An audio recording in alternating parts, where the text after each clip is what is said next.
my name is Erin Zuzunaga, and I am a member of the University Chorus Treble Voices. Our selection for you this evening is Shoshone Love Song. The words are from a traditional Shoshone poem set to music by Roger Emerson.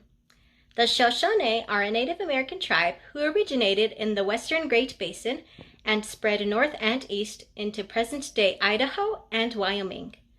By 1500, some eastern Shoshone had crossed the Rocky Mountains in the Great Plains, and by 1700, some moved as far south as Texas. Here is the complete poem in English, read by Bethany Onopa. Fair is the white star of twilight, and the sky clearer at day's end.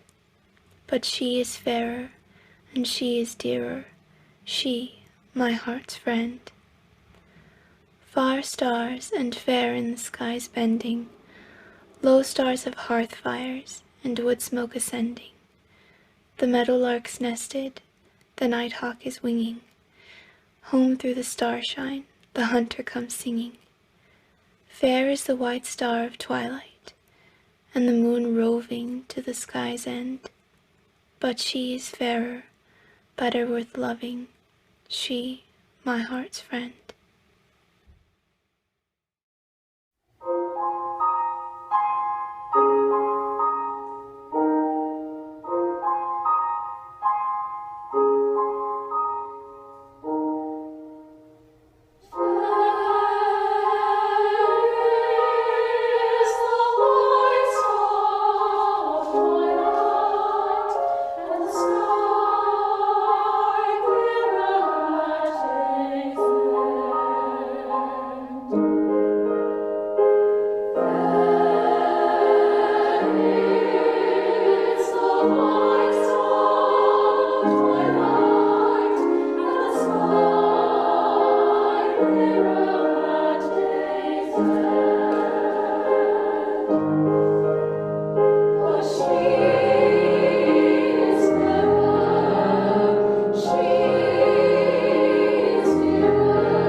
Choir means being able to collaborate with other musicians and sharing a love for music and sharing our voices with those who listen to us and being able to spread happiness and understanding to those who listen and are touched by the music that we all make together.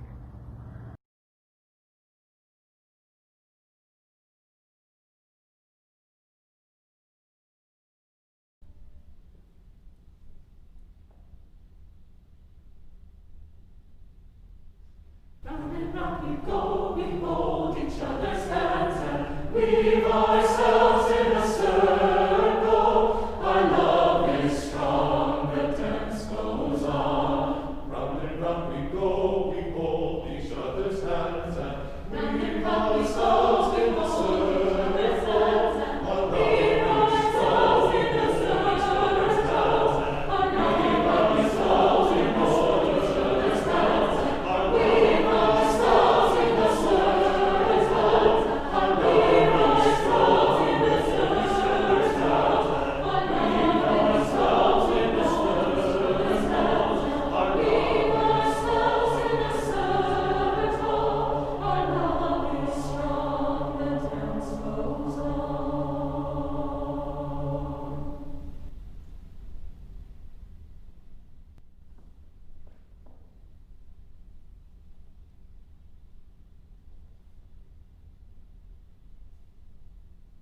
Hello everyone, my name is Kevin Huizar. I'm a sophomore music education major. Before this whole pandemic happened and we could all still sing together, the chorale would sing a run that was almost an anthem of sorts before our performances. And I remember singing this at home and my grandmother saying, ¿Qué estás diciendo? And then explaining it wasn't so easy. So I said, well, that's true. I don't have a translation for this. So I worked on a translation and I showed it to some friends. And with the help of Rebecca Gonzalez, I was able to correct some things here and there. The English version goes, round and round we go, we hold each other's hands and weave ourselves in a circle. Our love is strong, the dance goes on. And so the Spanish that we worked on goes like this. Vuelta, vuelta vamos, tomados de las manos y todos juntos en un círculo. Nuestro amor es fuerte y el baile seguirá. Alright, so here we go. Vuelta, vuelta vamos tomados de las manos y todos juntos en un círculo. Nuestro amor es fuerte y el baile seguirá. Thank you.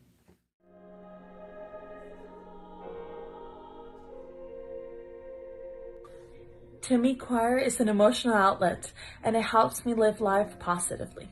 Choir to me means to be part of a team in which we all work together in order to create something beautiful. If we fail together, but if we succeed, we all succeed together.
What choir means to me is a lot more than being in just an ensemble and singing.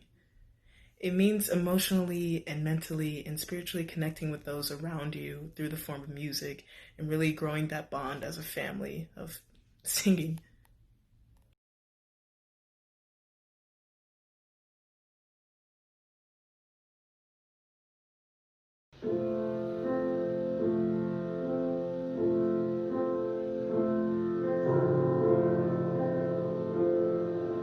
Sweet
Welcome. I'm Emily Merritt. I'm a vocal performance major at the University of Texas at El Paso, and I'm here with Dr. Norbert Palej to talk about his inspiration behind Dark Lullaby, how he feels having arranged a choral version for the UTEP choir. So welcome, Doctor. Thank you very much, Emily.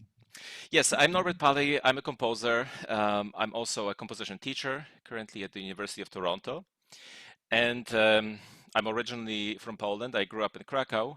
That's where I spent my youth. I lived in Germany for a while as a teenager.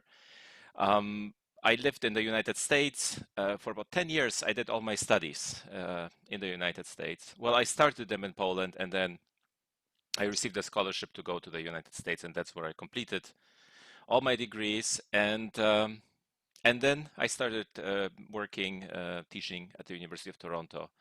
And so I'm calling, or I'm connected right now with you from Canada. Mm-hmm. Welcome. What was the inspiration behind setting the poetry for Dark Lullaby? Well, I encountered the poetry by Krzysztof Kamil Baczyński already as a kid when I was going to school in Poland. And I remember that it struck me. It's the combination of the beauty of the poetry, but also the biography of the composer, who died very young. He was only 23, I believe, when he died during the war, during the Warsaw Uprising. He was shot.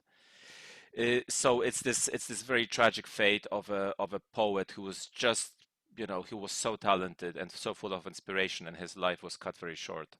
But it took me many years before I was kind of ready to approach this poetry, and it was during my I was still a student when I wrote this cycle. I was in my doctoral program, in my final years of my doctoral program, and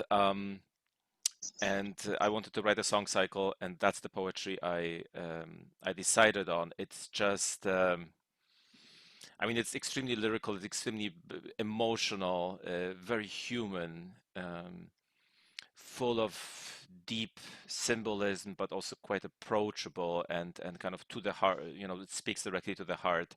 It's hard to explain. I'm very picky about the poetry that I set, and this one, just when I was reading it, you know that you found the right poetry when, as you're reading it and contemplating it, music comes to your mind directly. You don't have to kind of struggle to find it. It just floods you, and you know that you're ready to write music. So that's kind of the experience I had with this poetry. And of course, he wrote quite a lot. Actually, he died young, but he wrote a lot. He was very prolific, and I read through all of his poetry and was just narrowing down on the poems that first of all I was most touched by, but also poems that would be complementary in their mood and their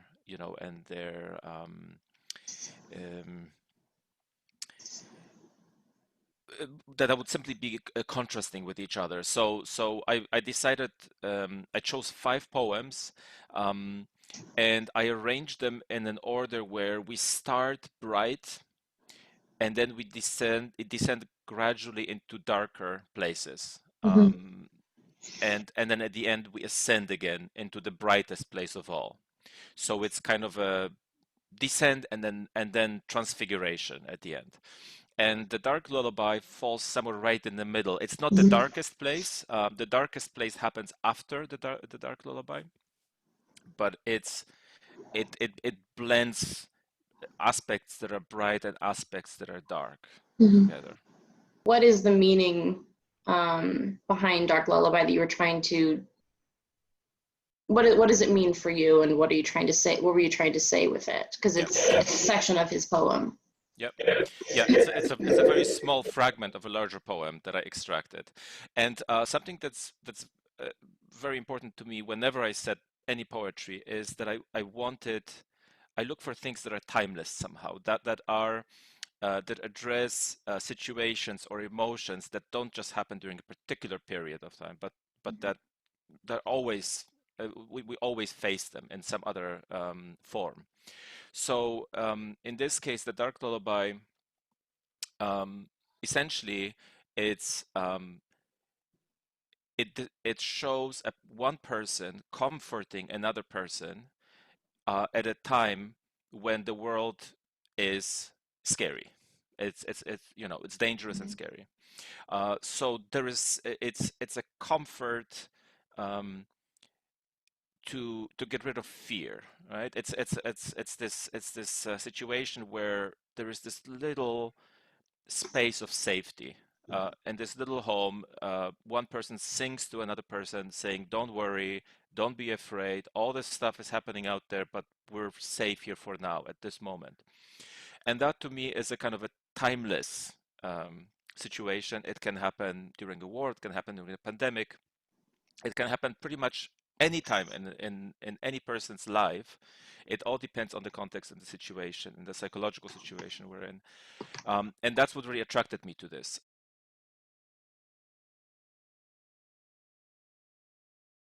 When I'm singing Dark Lullaby, I feel calm, but a part of me also knows that something is happening.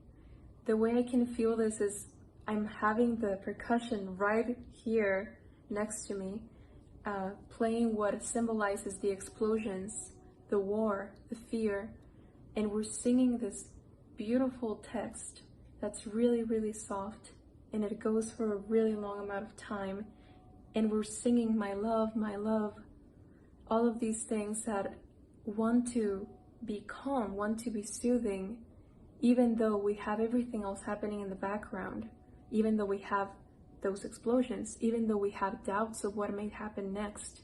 So when I'm singing, I'm trying to stay in the moment and just focus on that message. You know, listening to Dark Lullaby honestly makes me feel really enamored with the piece. Just listening to each section and how, you know, we all just kind of work together with the harmonies and the melodies. It sounds just really beautiful, and it makes you just think about like the setting and the tone of this piece and what it means. The song Dark Lullaby, I think, is very fitting for today's times. Thinking and hoping to dream in peace in a time where all you feel is the wind blowing around you and uncertainty.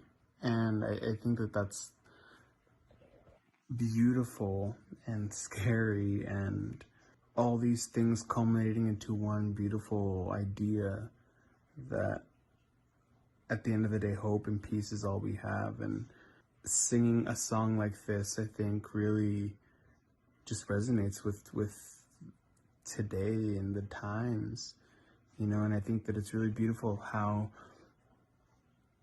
we're able to capture this beauty with just voices, you know, imitating different instruments and yet still sounding so pure.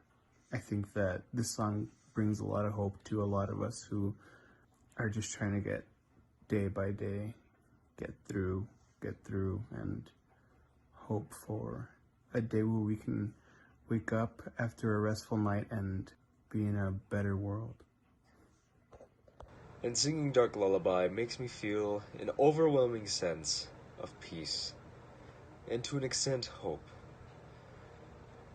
Hope that tomorrow will be a better day, and especially during this time, that this too shall pass.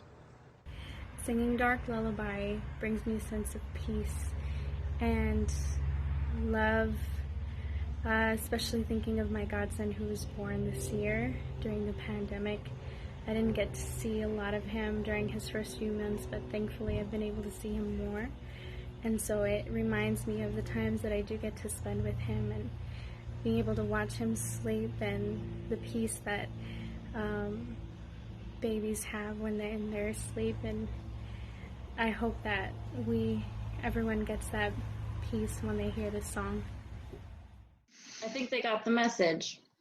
Well, let me thank you for sharing this with me. This is, I gotta say, I'm very deeply touched. I have to kind of fight not to just cry, because it makes me so happy that this is resonating, you know, with people, that it's affecting human lives. And and yeah, there's nothing better for a composer than to see, well, both performers and audience uh, being moved by it, because that's the whole point. And so, yeah, thank you, and I'm so glad to see that. Yeah, when I was composing this piece, I remember this was, over 10 years ago now. But I I wrote most of it over one night, and I remember still in me that this kind of very intense sense of inspiration. It was one of those um, most intense creative moments in my life, and back then I didn't yet understand how much would come from it, and how this piece did, this work in particular, how often it would be performed in and how people would respond to it. So it's wonderful that this is happening. It's a little bit like, I feel like, you know, you you send a child into the world and it just lives on, and it just has its own life, and all you can do is kind of be proud of it, that it's out there doing its thing. But in some ways it's not mine anymore. It's its own, it has its own life, and that's great. That's how it should be. Thank you. Of course, of course. Thank you for giving me the incentive to do this, because I wouldn't have thought about it otherwise. So far, it existed as a solo piece. There is one version where it's just orchestra without voices, although that takes away a big chunk of the meaning of the piece, because of course the text conveys so much. But yeah, this choral version is something new, and I think it as you said, it should work. It suits the message. Yeah, I'm extremely grateful to all the performers who are involved in this. I'm grateful to you and all the performers and the director. I wish I could meet them all in person. But for now, this is how it is. Maybe in the Maybe via future. Zoom, Yeah, right? maybe Yeah. via Zoom. Yeah. Thank you so much.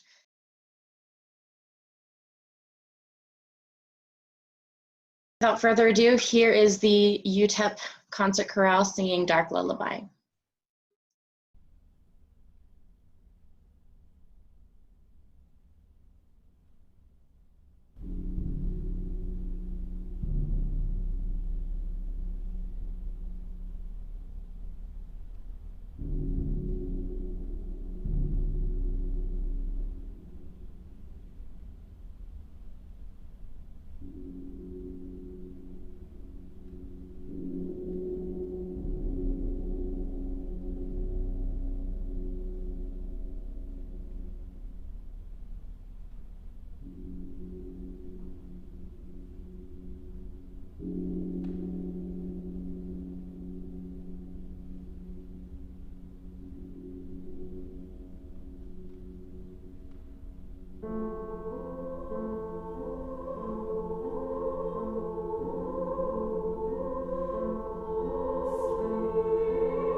Hello! Thanks for joining us for this evening's final presentation of the UTEP Choir's concert series, Sing, Hope, Love, Choral Connections During COVID-19. If you've loved these videos as much as we've enjoyed making them, I hope you'll come back to them again and again. They'll be archived at the UTEP Choir's YouTube channel. I wanted to give you a heads up and a save the date.